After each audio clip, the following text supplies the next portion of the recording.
جمعہ کے دن جمعہ کی پہلی اذان کے بعد سنت سمجھ کر 2 یا 4 رکعت نماز پڑھنا، کیا یہ صحیح ہے؟ ظاہر بات ہے نبی کریم صلی اللہ علیہ وسلم سے تمام اہل علم کے نزدیک متفقہ طور پر یہ ثابت نہیں ہے کہ آپ صلی اللہ علیہ وسلم نے اپنے قول اور عمل یا تقریر کسی بھی ذریعے جمعہ سے پہلے کوئی سنت بتلائی ہے یا مقرر کی ہے.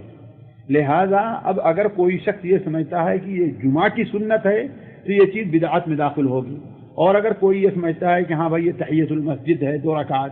یا مسجد میں ہم بیٹھے ہوئے ہیں 2 رکعت ہم پڑھتے رہیں، یہ نماز پڑھنا کوئی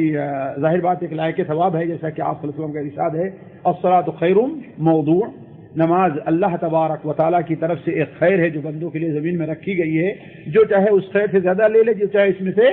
کم لے لے، جیسا کہ صحیح ابن حبان میں ابو ذر کی روایت ہے. تو اگر یہ سمجھ کر کوئی آدمی پڑھتا ہے تو کوئی حرج کی بات نہیں ہے. اللہ کے رسول نے دوران خطبہ کسی سنت پڑھنے کے لیے نہیں، تو یہ تحیۃ المسجد ہے نا، وہ تو تحیۃ المسجد ہے، یہی تو تحیۃ المسجد اگر کوئی سمجھ پڑتا ہے 2 رکعت، اس میں کوئی حرج کی بات نہیں، بلکہ کوئی بھی انسان داخل ہو مسجد میں تو اسے 2 رکعت پڑھے بغیر بیٹھنا چاہیے ہی نہیں، وہی تحیۃ المسجد ہے. لیکن سوال یہاں پر جمعہ کی سنت جمعہ سے پہلے سنت سے متعلق ہے، پہلے بات جمعہ سے پہلے کوئی سنت نہیں ہے.